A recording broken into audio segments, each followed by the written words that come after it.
Hi folks, welcome to another episode of Iron Horse Weekly. This week is a happy occasion because I'm celebrating the arrival of my long-awaited KR Models Palbrick B wagons, and this particular variation is of interest to me because it's the Johnny Kirk limited edition William Ward and Sons edition. So, without further ado, let's get right into it.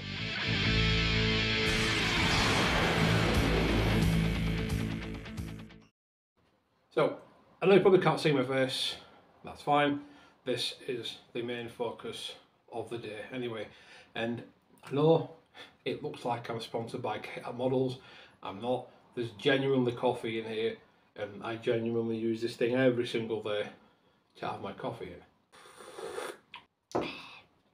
Out the box, it's a really nice model to be fair with you, and it comes pre-assembled. All these little fine detail parts were, you know, attached perfectly when I opened this one from the box.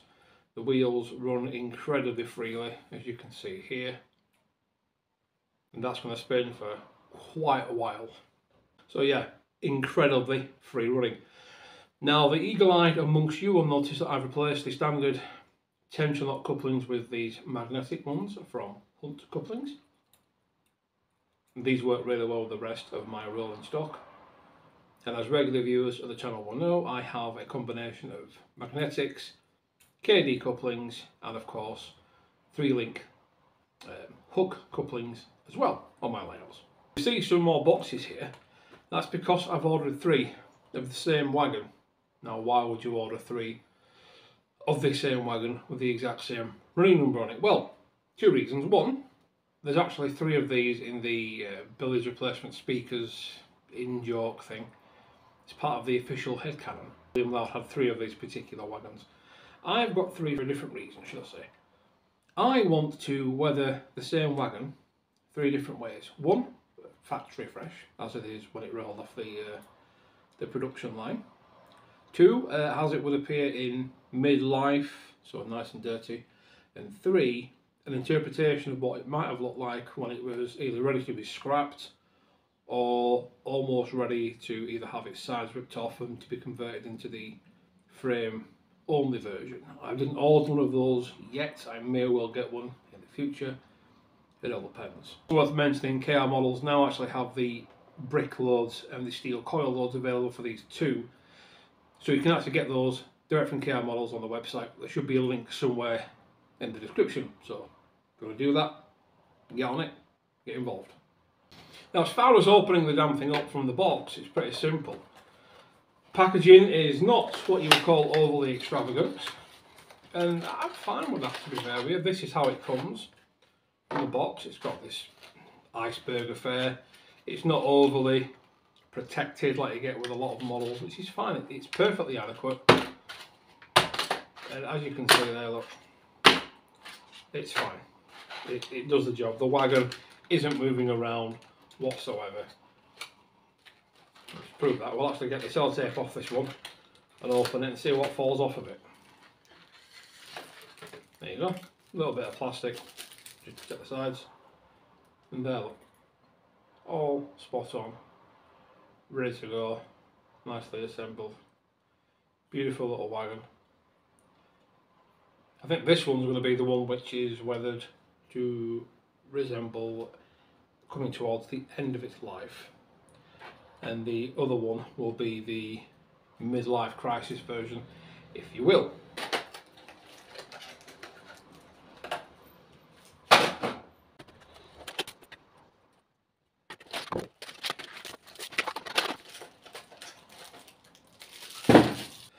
There we are, 3 of a kind, if you will. We'll move the 2 spare ones out of the way first. And we're going to take a closer look at the model in question. You can see on the ends there, you've got these adjusters which are fixed in place. And what these were used for is, on the inside you've got these bars, and they will be used to take up the space of the brick loads inside, stop them sloshing around the place.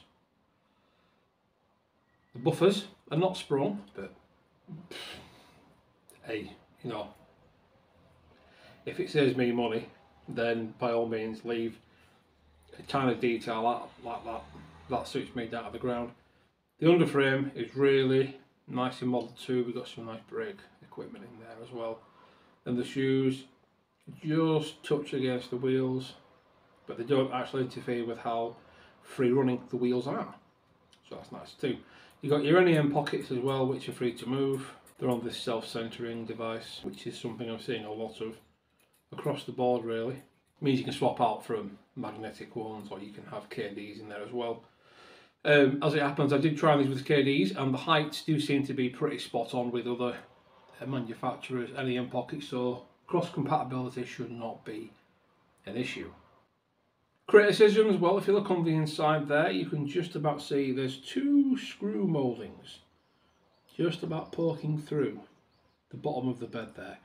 But this really is nitpicking, because in reality, once you've weathered that up or even got a load in there, you are never ever going to see that. Wagon weighs an absolute ton as well for the size of it, and what you've got to bear in mind is these are 25 quid a pop. If you get the 3-pack, it is just ridiculous value for money when you're considering that Hornby are still chucking these things out here, just cheap, non-existent railway tap for the best part of 20 quid. You know, there's very little in the way of competition really. And there's not a great deal to say about it, it's just a cheerful, jolly little wagon. Another criticism would be it's quite shiny out of the box, but again, that's not something that's unique to car models. Often we see shiny plastic out of the box on wagons, but it's easily sorted out with a little bit of matte varnish, which is what we'll be doing in a moment. So the next stage is we're going to matte varnish this one, then we're going to medium weather this one, and then we're going to heavy weather this one.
So then, was it worth the wait?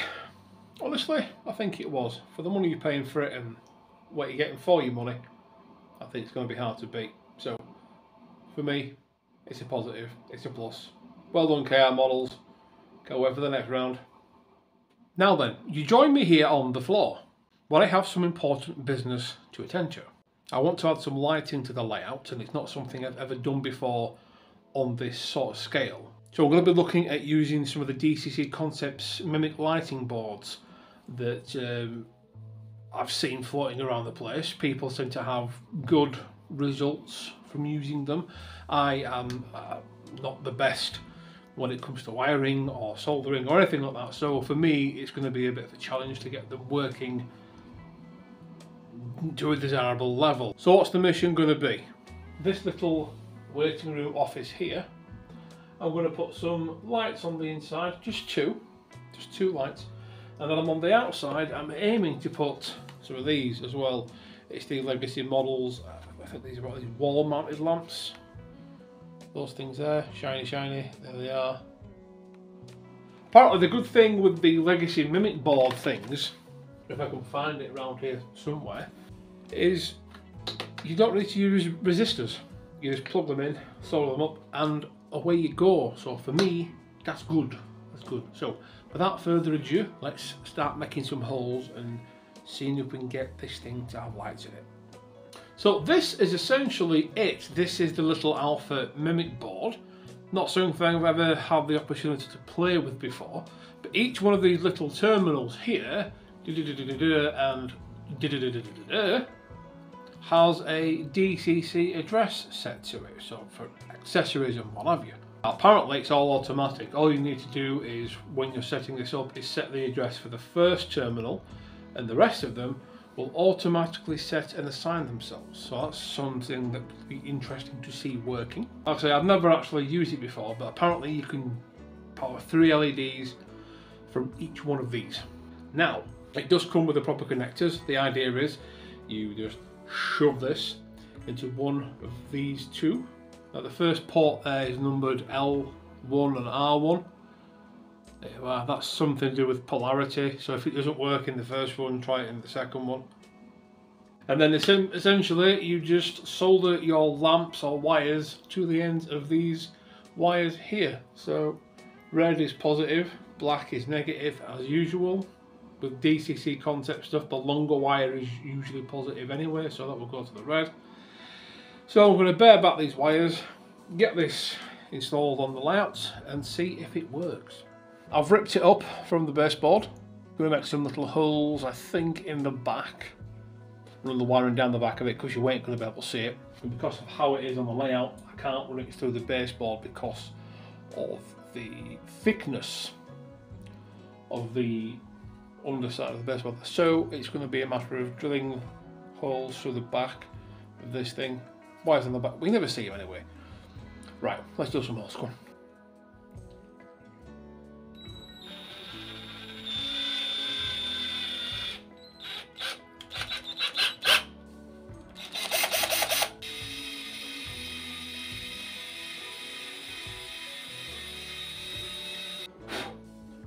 No hole. Now, I've not actually checked if that's big enough for the wires. It's big enough for the wires. Hole number 2.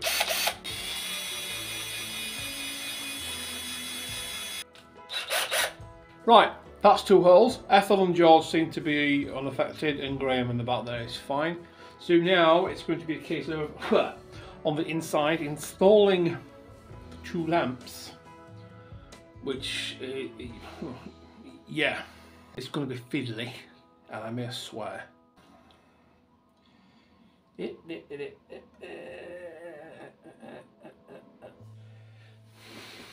is going to be more fiddly than I gave it credit for. It's not this thing's fault, it's just going to be awkward getting that wire through the back of the hole. I can't throw it through that way because then the LED would be the wrong way around. The problem is, if you do it that way, the end is too floppy. I have an idea.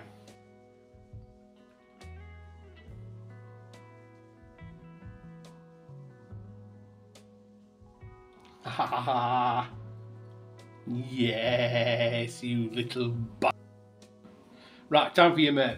What I did was I bent the end of the wire over, used the tweezers of doom, slid it through, and then slotted it downward through the hole, and then pulled it through. Didn't do anything. This has got an adhesive tab on the back, which is handy for me because I don't want to get super glue in there.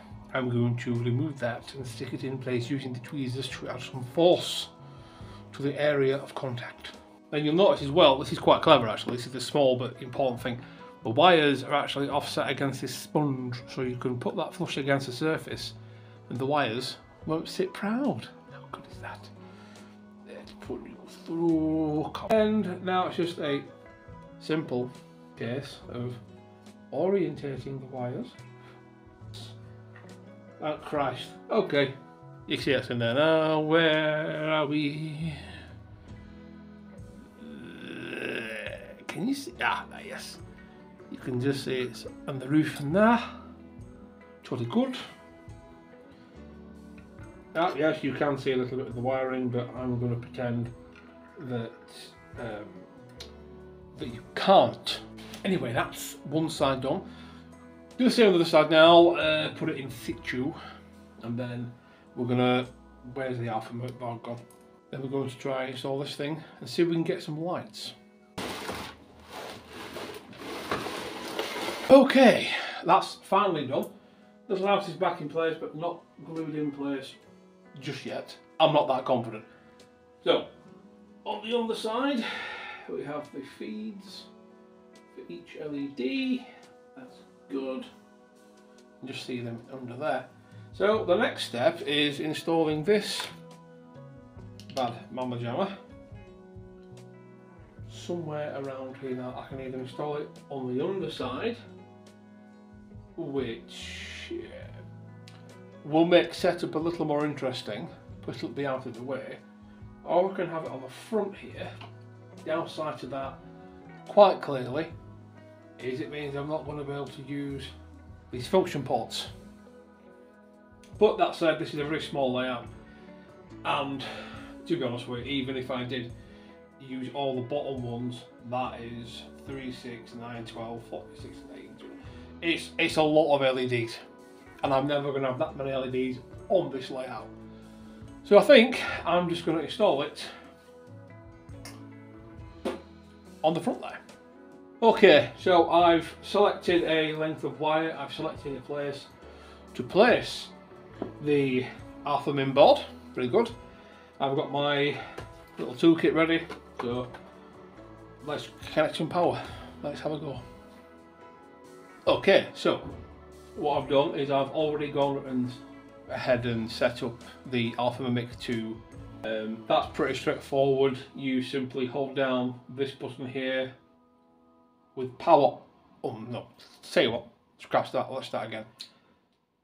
The device needs to be powered on, you have track power on, and then it needs to be switched on. You then turn it off, hold this button down for about 2 seconds, keep it held down, and then flick the on switch, and then it'll come into programming mode.